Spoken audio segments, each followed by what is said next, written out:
Hello guys, welcome to Medha Saldani YouTube channel. So guys, आज हम ancient history में lecture number 3 को कवर करने जा रहे हैं। इससे पहले अगर आपने हमारे 2 लेक्चर नहीं देखे हैं तो आप मेधा सल्दानी यूट्यूब चैनल की प्लेलिस्ट में जाइए। प्लेलिस्ट में आपको वहां पर जो है अलग अलग प्लेलिस्ट क्रिएट की गई सभी सब्जेक्टों की, आप उनको देख सकते हैं वहाँ पर, तभी यहाँ से आप आगे समझ पाएंगे। और गाइज, अगर आप संस्थान का study material notes hard copy format में लेना चाहते हैं, अपने घर पे भी इन्हें मंगवा सकते हैं आप। ठीक है। और ऑनलाइन ऑफलाइन बैच से जुड़ना चाहते हैं तो संस्थान के ऑफलाइन ऑनलाइन बैच से भी आप जुड़ सकते हैं। चलिए बात करेंगे गाइज, इसमें हम हड़प्पा सभ्यता की बात कर रहे थे, तो हड़प्पा सभ्यता की विशेषताओं को हम लोग पढ़ रहे थे। तो यहाँ पर गाइज समाधान की बात करेंगे अभी, ठीक है ना। गाइज, समाधान में जो है यहाँ पर दाह संस्कार जो आज भी होता है, आंशिक समाधान यानी कि खेतों में छोड़ दिया जाता था शव को, पूर्ण समाधान पूरी तरह जो है यहाँ पर दफनाया जाता था। तो गैस, ये जो ना खेतों में छोड़ दिया जाता था, कुछ समय के लिए खेतों में छोड़ दिया जाता था। जब ये जो कुछ पक्षी वगैरह इसको कुछ हिस्सा खा जाते थे, बाद में जो है इसको जला दिया जाता था, वहीं गाड़ दिया जाता था, कुछ इस तरीके का होता था इसमें। लेकिन पूर्ण समाधान पूरी तरह दफना दिया और दाह संस्कार आज भी प्रचलित है। जो कालीबंगा है, कालीबंगा से 3 समाधान मिले हुए हैं। हड़प्पा सभ्यता से विदेशी लोगों को ताबूत में दफनाने का साक्ष्य मिला है। ठीक है। रोपड़ पंजाब से जो है मालिक के साथ कुत्ते को दफनाने का साक्ष्य भी यहाँ से प्राप्त हुआ है। हड़प्पा सभ्यता के पतन के कारण की बात करें गाइस, तो बताया जाता है अलग अलग मत हैं। आर्यों का आक्रमण, जो पारिस्थितिकी विक्षोभ है, इकोसिस्टम की गड़बड़ी के कारण ऐसा हुआ बताया जाता है। जलवायु परिवर्तन, बाढ़ सर्वाधिक मान्य जो है, क्योंकि मोहनजोदड़ो में 7 लेवल तक का बाढ़ आया बताया जाता है। और भूकंप, कालीबंगा से प्रमाण है भूकंप के, ठीक है ना। सर्वाधिक मान्य तथ्य क्या है, तो बाढ़ से जो है इसका पतन हुआ ये बताया जाता है। मोहनजोदड़ो सिंध प्रांत के लरकाना ज़िला पाकिस्तान में पड़ता है। और सर्वाधिक जो जनसंख्या है सिंधु घाटी में, वो यहीं मोहनजोदड़ो में थी। ठीक है।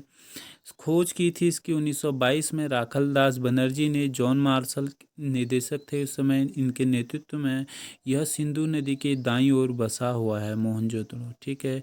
अब थोड़ा सा इसकी बात करते हैं दुर्ग के टीले पर। तो गाइस, स्नानागार, अन्नागार, सभा भवन और पुरोहित आवास सभी की बात करेंगे। ठीक है। तो स्नानागार जो है यहाँ पर गाइस विशाल था और इसका फर्श पक्की ईंटों का बना था और धर्मानुष्ठान संबंधी स्नान के लिए ये बनाया गया होगा, ऐसा माना जाता है। अन्नागार यहाँ मोहनजोदड़ो की सबसे बड़ी इमारत थी। सभा भवन जो है 22 x 22 मीटर वर्ग का ये बना हुआ था। पुरोहित आवास जो है स्नानागार के उत्तर पूर्व में इसको बनाया गया था पुरोहितों के लिए। ठीक है। आगे बात करते हैं कला एवं शिल्प की। हड़प्पा मोहनजोदड़ो दोनों की बात करेंगे यहाँ पर। तो गाइस, पत्थर की जो है मूर्ति यहाँ पर थी। मिट्टी का हल यहाँ पर था। तांबे की मानव मूर्ति यहाँ पर थी। ठीक है। यहाँ कांसे की नर्तक की मूर्ति प्राप्त हुई थी। बनावली तथा मोहनजोदड़ो से भी मिट्टी का हल हमें मिला हुआ है। कालीबंगा से कांसे का बैल और खेती का साक्ष्य मिला। तो मोहनजोदड़ो की मोहरों पर ज़्यादातर बैल का चित्र मिला है। मोहनजोदड़ो और हड़प्पा के बीच की दूरी 482 किलोमीटर है। पिग्गट इतिहासकार का कहना है कि मोहनजोदड़ो और हड़प्पा सिंधु सभ्यता की जुड़वा राजधानी थी, लेकिन डिस्टेंस से आप देख सकते हैं 482 किलोमीटर है। थोड़ा सा अचंभा लगता है सुनने में, 482 किलोमीटर दूर कोई राजधानी क्यों बनाएगा। चन्होदड़ो सिंध प्रांत, लरकाना जिला, पाकिस्तान। ठीक है। तो ये गाइज खोज की है MG मजुमदार ने। ठीक है ना। ये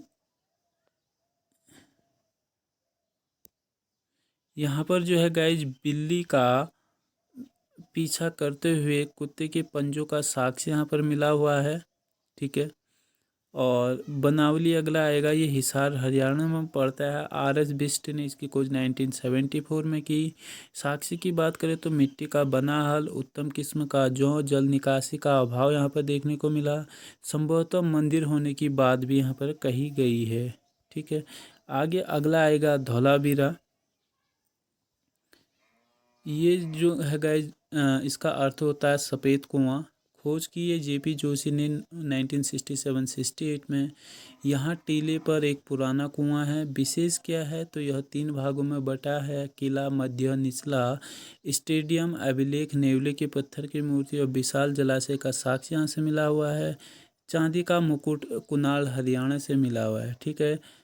जो है गाइज आर्मी संस्कृति सिंध में विकसित थी। ठीक है। अब यहाँ पर ट्रिक है गाइज, कौन कहाँ पर बसा हुआ था। ठीक है ना। तो गाइज ये लोभी मौसी का हरा कंगा रमा ने ले लिया तो वो रोष में आ गई और उसे बस से कुचल दिया। ये ट्रिक है। ठीक है।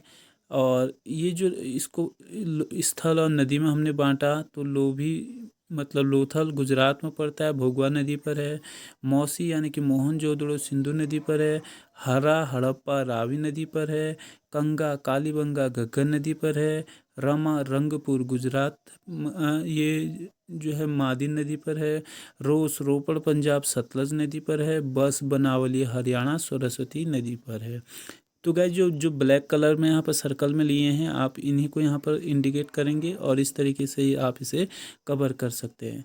तो गाइज हमारा हड़प्पा सभ्यता कवर हो चुका है। नेक्स्ट पार्ट में हम लोग बात